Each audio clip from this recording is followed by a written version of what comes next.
वक्त लोगों का जो मेन ऑक्यूपेशन था वो क्या था? पेस्टोरियलिज्म। पेस्टोरियलिज्म यानी खेती बाड़ी, जानवर पालो, जानवर का दूध निकालो, बेचो, मांस काटो बेचो, ये सब जो है बेसिक उनका धंधा था, जानवर और उससे पूरा एग्रीकल्चर से रिलेटेड। अर्ली वैदिक पीरियड में इंसान की जो वेल्थ है वो जानवरों से कैलकुलेट की जाती थी। आज भी आप गांव वगैरह में अगर जाओगे, यूपी वगैरह साइड में, यूपी बिहार में, तो जिसके घर में जितनी ज्यादा गाय भैंस होती है उसको उतना अमीर माना जाता है कि अरे फलाने घरे अब्बा भैया 15 के भैंसियां हैं, रोज 20-50 लीटर दूध लगेला उनके, अभी भी ऐसे माना जाता है। जिसके घर ज्यादा जानवर है, भैंस हो ज्यादा है, गाय बकरी ज्यादा है, उनको रिच माना जाता है। तो अर्ली वैदिक पीरियड से ही ये कल्चर एस्टेब्लिश्ड है कि जिसके घर में ज्यादा जानवर होंगे उनको वेल्दी माना जाएगा, उनको अमीर माना जाएगा। काव जो है वो यूनिट ऑफ वेल्थ था, और यहीं से, इसी वजह से अर्ली वैदिक पीरियड से ही काव की इंपॉर्टेंस आई है। ये जो आज हम सुनते हैं ना गौ माता, वो गौ माता कहां से आया है? वो अर्ली वैदिक पीरियड से ही आया है सारा मामला।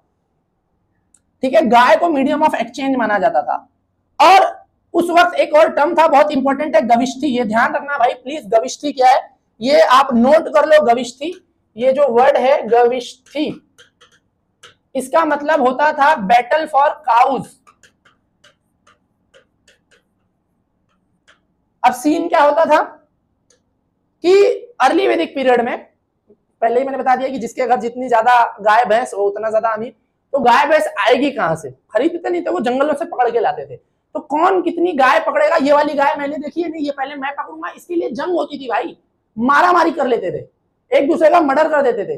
नहीं नहीं यार, इनके घर में ना यार ये वाली गाय बड़ी मस्त आई है यार, बहुत तगड़ी है, दूध देती है ज्यादा, इनके घर तो यार वो जर्सी वाली गाय आ गई है, ये लोग पकड़ के लाए, मुझे वो गाय चाहिए। तो गाय को एज अ वेल्थ देखा जाता था, उसके लिए जंग वंग लड़ने मरने को तैयार हो जाते थे। उसको क्या कहा जाता था? गविष्ठी।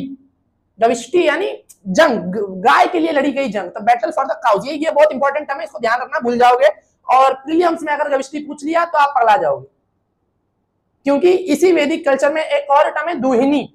दुहिनी यानी जो लड़की, घर की वो लड़की जो गाय का दूध दूहती है। तो अगर वो गविष्ठी पूछ लिए और आपको लगेगा कि ये गाय का दूध देने वाला मामला पूछ रहे हैं, आप वो टिक करके आ जाओगे। या वो लोग बैटल फॉर काउ पूछ लेंगे और आपको नहीं समझ में आएगा, आपको लगेगा नहीं गविष्ठी मतलब तो दूध देती है, जो फिर कंफ्यूजन। तो गविष्ठी का मतलब क्या है? जो काउज, गाय के लिए जो जंग लड़ रहे हैं, ये ध्यान में रखना। एग्रीकल्चर इनका सेकेंडरी ऑक्यूपेशन था। प्राइमरी ऑक्यूपेशन क्या था? पेस्टोरियलिज्म यानी जानवरों के रिलेटेड, जानवर पालो, उसकी जो है खाल का कुछ बिजनेस करो, दूध का बिजनेस करो, उसके मांस का बिजनेस करो, ये वाला।